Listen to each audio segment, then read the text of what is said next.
El 7 de junio de 1917, durante la Primera Guerra Mundial, el pueblo de Messines, Bélgica, fue sacudido hasta la médula por un gran terremoto. O al menos, eso es lo que pensaron los soldados alemanes que ocupaban la zona. Fue solo cuando vieron los cuerpos de sus camaradas arrojados al cielo, ardiendo de color naranja con llamas, que de repente se dieron cuenta de que no era un terremoto, fue una explosión. Una tan grande que aniquiló a unos 10.000 soldados alemanes, hirió a miles y produjo ondas de choque que se sintieron hasta en Francia. Pero la parte más increíble fue que la explosión no provino de una bomba o artillería que cayó desde arriba, sino que se originó justo debajo de sus pies. ¿Cómo diablos algo capaz de una explosión de esta magnitud había pasado completamente desapercibido para tantos hombres? La respuesta se encontraba bajo tierra. Allí fue donde una unidad especializada de excavadores canadienses, australianos, neozelandeses y británicos habían trabajado increíblemente para preparar una de las mayores explosiones provocadas por el hombre en toda la historia de la humanidad. Si bien los horrores de las trincheras han sido bien documentados, la historia de estos excavadores de túneles no es tan conocida, aunque podría decirse que es incluso más desgarradora. Entonces, prepárate, porque te prometo que lo que estás a punto de aprender sobre estos increíbles hombres te dejará completamente asombrado.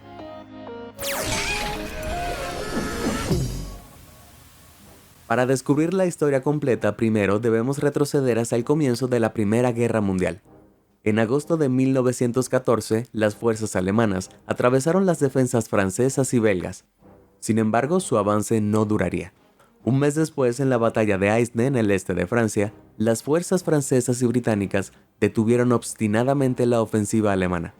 Con ambos lados luchando por dominar, se produjo un punto muerto. Cada uno de ellos cavó trincheras de unos 2 metros de profundidad en la tierra para mantener sus posiciones, mientras protegían a las tropas de la artillería enemiga, refugiándolas en líneas de refugios fortificados. Si bien las trincheras brindaban a ambos lados una defensa casi impenetrable, también significaba que era probablemente imposible lanzar un ataque contra el enemigo. Sin sorpresa alguna, se esperaba un punto muerto. Para tratar de romper el punto muerto, tanto las tropas francesas como alemanas comenzaron la minería. Ahora, puedes estar pensando que el campo de batalla no es el mejor lugar para comenzar a buscar petróleo o diamantes, pero no estaban excavando en busca de tesoros subterráneos, buscaban algo mucho más valioso. El objetivo era hacer un túnel bajo la franja de tierra de nadie entre ellos, hasta que alcanzaran la parte inferior de las líneas enemigas. Una vez allí colocarían explosivos y luego los detonarían con la esperanza de destruir la línea de trincheras de la oposición. En diciembre de 1914 se vio por primera vez la brutalidad y eficacia de esta guerra de túneles, pero no a favor de las fuerzas aliadas. En la batalla de Givenchy, 10 minas alemanas, cada una con un peso de 50 kilogramos, explotaron bajo las líneas aliadas. Las explosiones y el siguiente ataque de la infantería provocaron la muerte de más de 800 hombres, y toda la brigada Sirhind de la India británica fue aniquilada. El ataque no fue solo devastador para los hombres que perdieron la vida, sino también para aquellos que escucharon las historias del horror. Los soldados que estaban acostumbrados a que les dispararan balas pudieron escuchar los proyectiles que se acercaban. Pero una explosión desde abajo no tenían ni la más mínima idea de cuándo y de dónde vendría. Así nació un nuevo método para ganar la guerra, y sí que fue aterrador. En respuesta, debes suponer que los aliados, específicamente los británicos, no se detuvieran ante nada hasta que aniquilaron las posiciones alemanas con toneladas de explosivos, ¿cierto? Pues estás equivocado. De hecho, no hicieron nada. Los generales del ejército británico afirmaron que Gran Bretaña no tenía suficientes ingenieros en el frente para llevar a cabo con éxito la guerra clandestina. Regimientos enteros estaban siendo aniquilados y Gran Bretaña no tenía respuesta. Eso fue hasta que intervino John Norton Griffith. Norton, también conocido por el impresionante apodo de Jack el Infernal, tenía experiencia en minería. Cuando se declaró la guerra, su compañía minera, Griffiths & Co., estaban ampliando los sistemas de drenaje y alcantarillado de Manchester. Y fue entonces cuando tuvo una idea brillante. Puedes pensar que lo único que unía a los trabajadores de las alcantarillas y las líneas del frente era el hedor de la desesperación. Sin embargo, Jack tenía un elaborado plan bajo la manga. Quería llevar a su propio grupo de trabajadores de alcantarillado, conocidos entonces como topos, a los túneles en el frente occidental. En lugar de usar picos para excavar laboriosamente un túnel bajo tierra, el grupo de Jack utilizó una técnica mucho más eficiente, llamada patada de arcilla. Esto involucró a un hombre, el pateador, sentado con la espalda apoyada contra una cruz de madera que estaba encajada entre los listones de madera, que formaban la galería que soportaba el eje. Su trabajo consistía en cavar con una pala pequeña y afilada la arcilla frente a él usando sus piernas. Otro hombre, el recolector, recogería cualquier sedimento suelto. Mientras tanto, detrás de ellos, un tercer hombre, el tranvía, trasladaría las bolsas de arcilla de regreso a la entrada del túnel a través de un carrito. Al llevar a sus pateadores de arcilla a cavar túneles debajo del frente occidental, Jack creía que Gran Bretaña finalmente podría rivalizar con Alemania en la guerra clandestina. Después de la explosión en la batalla de Givenchy, escribió al gobernador británico proponiendo este plan. Pero a pesar de su apodo rudo y la creciente amenaza de la minería alemana, la carta fue desestimada. Se necesitaron 2 meses más de minas alemanas para perjudicar las fuerzas aliadas para que la oficina de guerra británica finalmente actuara. ¿Entonces se les ocurrió un plan ingenioso propio? No, en lugar de eso decidieron aprobar finalmente la carta de Jack, momento en el que sabía que no había más tiempo que perder. Sus trabajadores de alcantarillado abandonaron Manchester de inmediato y solo 4 días después estaban excavando túneles debajo de la tierra de nadie en Francia. Entonces, ¿quiénes eran estos topos encargados del pequeño asunto de ayudar a ganar la guerra? Siento decepcionarte si te estabas imaginando hombres pequeños y redondos con pelaje gris y un hocico puntiagudo. Eran conocidos como topos no por su apariencia, sino por su habilidad para cavar. Muchos de ellos tenían más de 40 años, con una altura de 1,5 metros y no tenían experiencia de pelear en una guerra. Teniendo en cuenta que la edad máxima para la mayoría de los soldados era de 40 años y el requisito de altura mínima era de 1,5 metros, no eran los típicos reclutas del ejército. Los soldados de infantería tendrían alrededor de 9 meses de preparación para entrenar, ponerse en forma y aprender las reglas del ejército. Sin embargo, los topos se convirtieron en militares en cuestión de días. Imagina esto. Una semana estás trabajando en tu trabajo normal, luego, días después, estás excavando un túnel bajo tierra en una de las guerras más sangrientas de la historia de la humanidad. Ese es un gran cambio de carrera. A primera vista, reclutar a un grupo de hombres viejos y bajitos sin experiencia militar ni entrenamiento suena como una forma segura de perder la guerra. Pero los topos tenían sus ventajas. El patear arcilla se utilizó en toda Gran Bretaña para excavar alcantarillas, túneles ferroviarios y carreteras. Esto significó que una gran cantidad de los topos reclutados tenían experiencia previa en el uso de estos métodos para excavar bajo tierra. Aún más importante, todos los hombres alistados sabían lo que era trabajar en las condiciones estrechas, frías y oscuras de los túneles. Además, ser minero o trabajador de alcantarillado significaba que probablemente ya eras fuerte, valiente y estabas acostumbrado al peligro. Por el contrario, Alemania hizo caso omiso de sus mineros. En cambio, muchos fueron enviados de regreso a casa para uso industrial para ayudar en el esfuerzo de guerra. Y a los mineros alemanes que hicieron túneles debajo de la tierra no se les dio la misma responsabilidad que a los topos. Los comandantes alemanes no estaban dispuestos a permitir que los ingenieros de minas civiles estuvieran a cargo de las unidades militares. Sería un error fatal. ¿Sabes qué no es un error? Presionar los botones de me gusta y suscribirse. Hago muchos videos históricos e inmersiones profundas en las que realmente puedes profundizar. Pero por ahora, sigamos con los topos. Aunque los topos no recibieron 9 meses de entrenamiento militar, todavía tenían el espíritu de verdaderos soldados, como por ejemplo el excavador William Hackett. Después de que una mina enemiga explotara en el túnel en el que él y su equipo estaban, quedaron atrapados en su galería de madera de menos de 1 metro de alto y 76 centímetros de ancho. Después de trabajar desesperadamente durante 20 horas, los hombres hicieron un agujero en la tierra caída y la madera rota. Hackett ayudó a 3 hombres a ponerse a salvo a través de la brecha. Podría haberlo seguido también, pero se negó. En cambio, se quedó con el 4.º hombre que resultó gravemente herido. Incluso cuando el agujero se hizo cada vez más pequeño, Hackett se negó a dejar a su camarada herido. Poco después, la galería se derrumbó por completo y no se volvió a ver a ninguno de los dos. Dejando a un lado la valentía innegable, la experiencia de los topos también resultó invaluable. Estos eran hombres que estaban acostumbrados a las condiciones incómodas, frías y estrechas del trabajo minero, que podían trabajar así hasta 12 horas seguidas. Además, había una gran cantidad de reclutas a los que recurrir. Los mineros respondieron a la llamada de todo el Reino Unido y el Imperio Británico. Así que para el verano de 1916, los británicos tenían 33 empresas de excavación de túneles en el frente occidental, con la increíble cantidad de 25.000 excavadores capacitados, compuestos principalmente por voluntarios. Ahora, coordinados por Royal Engineers, los topos encargados de la misión de Messines procedían de las compañías 171, 175 y 250 túneles británicos. También había dos empresas de túneles canadienses denominadas Castores y una empresa de túneles australiana llamada Excavadores. Tengo que admitir que estoy un poco decepcionado de que no fueran los Wombats. Sin embargo, su objetivo era la batalla de Messines. Se encontraba al norte y al este de la ciudad de Messines, ahora conocida como Messines en Bélgica. En su punto más alto, la cresta alcanzó los 80 metros sobre el nivel del mar, ofreciendo una posición inmensa de importancia estratégica para los alemanes, quienes pudieron observar las posiciones británicas desde allí. Al capturar la cresta de 16 kilómetros de largo, los británicos podrían enderezar su línea del frente, permitiéndoles lanzar un ataque hacia Passchendaele, haciendo retroceder a las fuerzas alemanas. Pero interferir en esta batalla no sería fácil. Los alemanes la habían ocupado desde noviembre de 1914 y la habían fortificado fuertemente para sofocar cualquier ataque de infantería. La única forma de tomarla era pasando a la clandestinidad.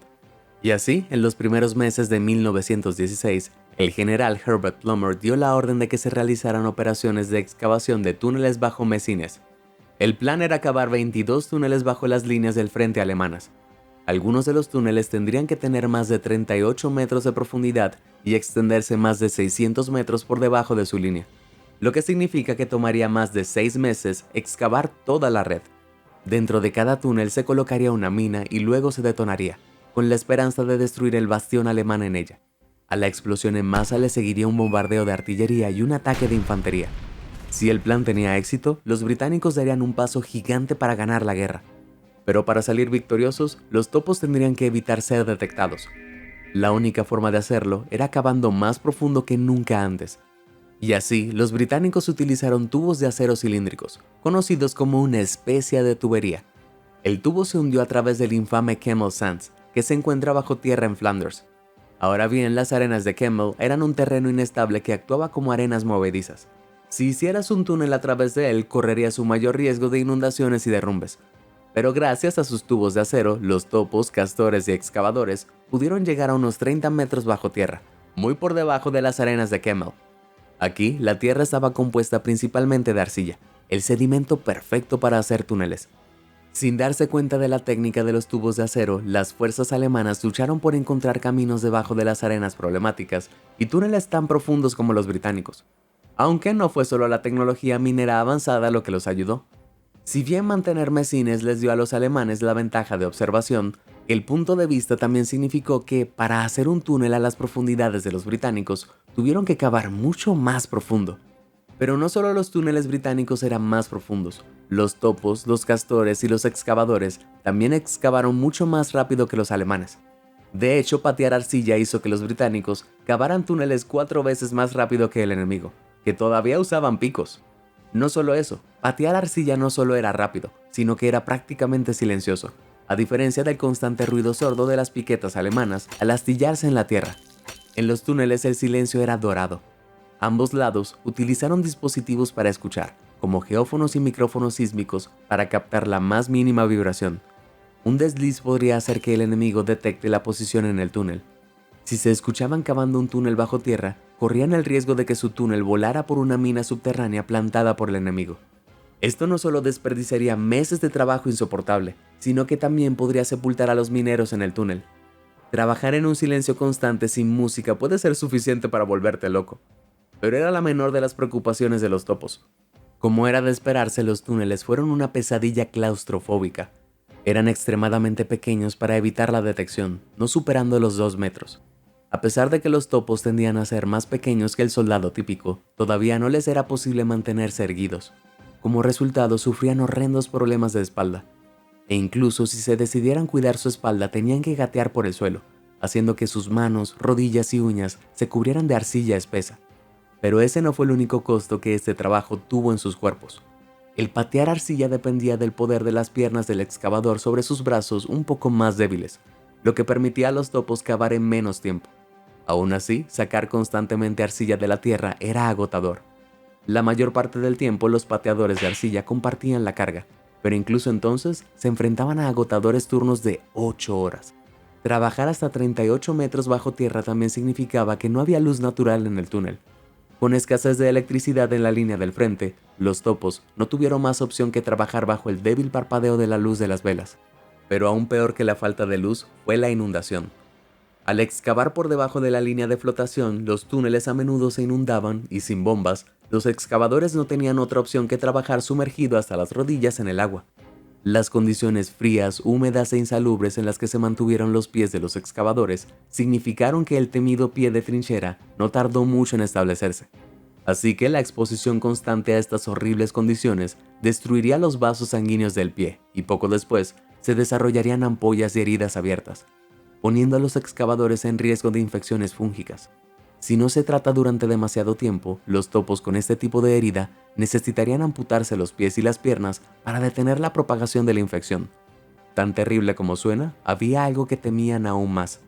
Verás, las compañías de túneles aliadas no eran las únicas que buscaban destruir al enemigo desde abajo. Los alemanes también tenían sus propios mineros, encargados de la misión de colocar explosivos bajo las líneas del frente británicas, o incluso sabotear la misión de excavación de los túneles de los topos. Las minas subterráneas conocidas como camuflajes no se utilizaron para volar las trincheras enemigas, sino para causar derrumbes en los túneles de la oposición. Si tuvieran la mala suerte de ser atrapados por un camuflaje explosivo, todos en el túnel serían tragados por un mar de tierra. Una preocupación igualmente angustiosa para los topos era el riesgo de que los alemanes penetraran en su túnel. Si dos túneles se encontraban en algún punto, los mineros se enfrentarían a la visión aterradora del enemigo a solo unos metros de ellos. Esto desencadenaría conflictos cara a cara brutales y desesperados de estilo medieval. Los excavadores se atacaban unos a otros con cualquier cosa que pudieran tener en sus manos. Palas, picos, cuchillos, incluso se peleaban a puñetazos. La sangrienta contienda solo terminaría cuando el enemigo estuviera muerto o el túnel se derrumbara a propósito. A pesar de la interminable amenaza de que el enemigo los matara a golpes o los ahogara en la tierra, había una amenaza aún mayor: el monóxido de carbono. Terriblemente llamado el asesino silencioso, el monóxido de carbono es un gas incoloro, insípido e inodoro que proviene de la combustión incompleta del carbono y es increíblemente venenoso. Bajo tierra, específicamente después de una acción explosiva, incluso disparando una sola bala, el monóxido de carbono también se disiparía en el aire. Obviamente, cuanto mayor sea la explosión, más monóxido de carbono se liberará. Entonces, cuando se detonaban los camuflajes, grandes cantidades de monóxido de carbono llenaban el aire. Dado que los túneles estaban mal ventilados, esto significaba que el monóxido de carbono podía acumularse y propagarse rápidamente. Ahora, la inhalación de monóxido de carbono reduce severamente la cantidad de oxígeno absorbido en la sangre. Incluso una cantidad tan pequeña como el 0.1% de monóxido de carbono en el aire podría ser mortal. Una concentración del 0.2% provoca la pérdida del conocimiento en unos 25 minutos. En casos más extremos, cuando el aire se concentra con más del 1% de monóxido de carbono, provoca la pérdida del conocimiento después de 2 a 3 respiraciones y la muerte en menos de 3 minutos. Inquietantemente, este gas letal se cobró la vida de muchos topos, pero con un número desconocido de túneles que aún faltan o no se han descubierto, es difícil saber cuántos mineros perdieron la vida. Aún así, muchos historiadores creen que fue este gas letal, no las balas, las bombas o los derrumbes, el mayor asesino de los topos en la línea del frente. Si bien se cree que el envenenamiento por monóxido de carbono es una forma indolora de fallecer, eso no impidió que fuera aterrador. El suministro reducido de oxígeno al cerebro provocaría palpitaciones, dificultad para respirar e incluso mareos. Imagina el horror de estar en un túnel oscuro y ver a tu amigo reírse hasta el olvido, sabiendo que tú serás el próximo. Pero, ¿alguna vez has oído hablar de la frase «canario en una mina de carbón»? Se originó cuando los mineros traían canarios a las minas de carbón con ellos. Son más susceptibles a los efectos del gas, así que cualquier cambio en su condición alertaría a los mineros sobre el gas invisible, dándoles un tiempo precioso para evacuar. Los excavadores mantendrían al canario a menudo conocido como el amigo del minero en una jaula. Aunque no fueron solo los canarios los que se usaron de esta manera. También se utilizaron ratones y ratas para identificar al gas peligroso antes de que los mineros perdieran el conocimiento. Si el roedor se desmayaba o el canario se caía de su percha, los hombres sabían que tenían que evacuar, y rápido. Sin embargo, los animales no fueron sus únicos salvadores. El Proto-Man también acudió al rescate de los excavadores en peligro de envenenamiento por gas. A pesar del nombre y el atuendo, el Proto-Man no era un superhéroe de la Primera Guerra Mundial. El título proviene del equipo de respiración especial llamado protoaparato. utilizado por aquellos enviados bajo tierra en misiones de rescate. Cerraba narices y administraba un flujo de oxígeno de los cilindros a una boquilla a través de un conjunto de tubos con arnés. Estos hombres experimentados podrían durar bajo tierra hasta 2 horas en busca de compañeros caídos. Por buenas que fueran sus intenciones, no puedo imaginar el horror de desmayarse en un túnel y abrir los ojos para ver a uno de ellos. Como era de esperarse, la ansiedad constante de la vida en el túnel llevó a muchos topos al límite. Por esta razón, el alcohol jugó un papel importante en su vida diaria. Si bien puede haber ayudado a los excavadores a aliviar su ansiedad, beber en la guerra era una gran prohibición para los oficiales al mando. Uno de ellos, llamado Charles Williams, fue sentenciado a 21 días de castigo de campo número 1 por embriaguez en febrero de 1917. Como resultado, Williams fue atado a un objeto fijo, como la rueda de un auto a un poste, por hasta 2 horas al día. En total, habría estado atado por más de 40 horas. Si bien emborracharse en una zona de guerra activa definitivamente no suena como la idea más inteligente, uno pensaría que los oficiales al mando habrían sido un poco más comprensivos con la difícil situación de los topos, considerando las condiciones infernales en las que estaban trabajando. Dicho esto, ¿por qué aceptarían un trabajo tan terrible en primer lugar? Quiero decir, el amor por el rey y el país solo te llevará hasta cierto punto. Bueno, los pateadores de arcilla podían ganar hasta 6 chelines al día, lo que equivale a alrededor de $22 en la actualidad. Un salario decente para los trabajadores en ese momento.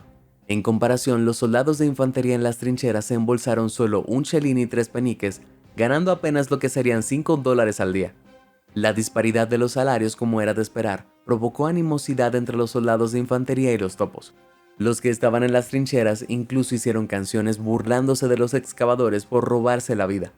Pero estoy dispuesto a apostar que no habrían dicho eso si alguno de ellos hubiera pasado horas en los zapatos fríos, claustrofóbicos y húmedos de un topo. En junio de 1917, pocos días antes de que se plantara la explosión, los topos llegaron a sus posiciones finales. En total se plantaron 22 minas debajo de Messines. Sorprendentemente, los alemanes solo descubrieron y destruyeron uno de los túneles. Luego el trabajo comenzó a transportar las minas a sus ubicaciones finales, y los túneles restantes sin descubrir se cargaron colectivamente con minas. No usaron 10 toneladas, ni 20, ni siquiera 50, sino alrededor de 500 toneladas de explosivos. Para tener una pequeña perspectiva, eso es aproximadamente el mismo peso de no una ni dos, sino 3 ballenas azules. Ahora, no soy un experto en TNT, pero incluso yo sé que eso es suficiente para hacer un gran estallido. Horas antes del ataque, el general Charles Harrington informó a la prensa y pronunció las escalofriantes palabras: "No sé si cambiaremos o no la historia mañana, pero ciertamente alteraremos la geografía". Su comentario pronto sonaría cierto.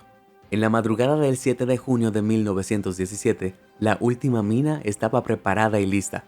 Todo lo que quedaba por hacer era detonar las cargas. La artillería británica dejó de disparar minutos antes de la explosión, mientras esperaban que comenzara la ofensiva sobrenatural. El ruido ensordecedor del fuego de artillería y los bombardeos constantes se detuvo, y un silencio inquietante llenó el campo de batalla. Luego, a las 3:17 am, el silencio se hizo añicos. 19 de las minas debajo de la cresta explotaron con 20 segundos de diferencia. La erupción fue monstruosa. Según los testigos, los cuerpos de los soldados alemanes fueron lanzados por el aire como muñecos de trapo. Enormes lenguas de fuego salieron disparadas de la tierra y el suelo tembló ferozmente.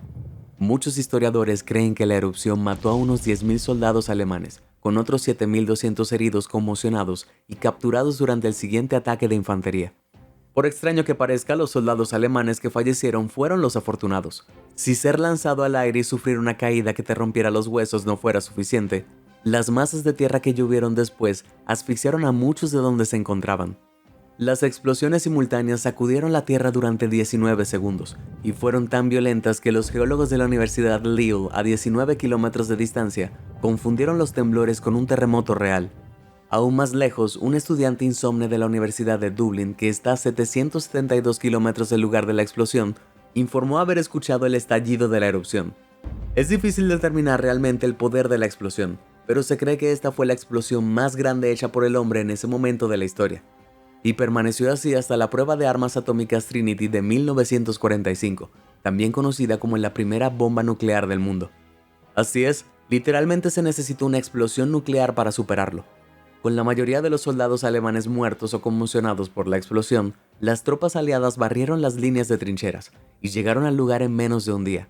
Durante los siguientes 7 días, las fuerzas británicas continuaron avanzando, tomando territorio y repeliendo los contraataques alemanes. Al final de la batalla, se pensaba que las bajas de las tropas alemanas eran de 25.000, de las cuales 10.000 ocurrieron durante la explosión de las minas. Sin lugar a dudas, el trabajo de los topos que excavaron el túnel ayudó a cambiar el curso de la guerra. El capitán británico Grant Grieve afirmó que nunca en la historia de la guerra el minero había jugado un papel tan vital en una batalla. Mientras que Hermann von Kuhl, un alto comandante del ejército alemán, calificó el ataque de Messines como una de las peores tragedias alemanas de la guerra. Incluso mucho después de la guerra se sintió el impacto del trabajo de los topos. Der Weltkrieg, la historia oficial alemana de la guerra, publicada en 1939, colocó la explosión de Messines en segundo lugar en una lista de razones de la derrota alemana. Diría que es un impacto bastante grande para un grupo de mineros y trabajadores de alcantarillado. En casa, estos topos podrían haber sido menospreciados, pero después de eso, fueron considerados algunas de las tropas más valiosas del frente occidental. Simplemente demuestra que a veces los héroes más grandes pueden proceder de los lugares más inesperados. ¿Qué parte de esta historia te impactó más? ¿Conoces a otros héroes de guerra poco conocidos que merecen tener mérito? Comparte con nosotros tu respuesta. Si te sorprendió toda esta información, házmelo saber en los comentarios del video y nunca dejes de sorprenderte. Muchas gracias por ver y suscríbete a Sorprendente.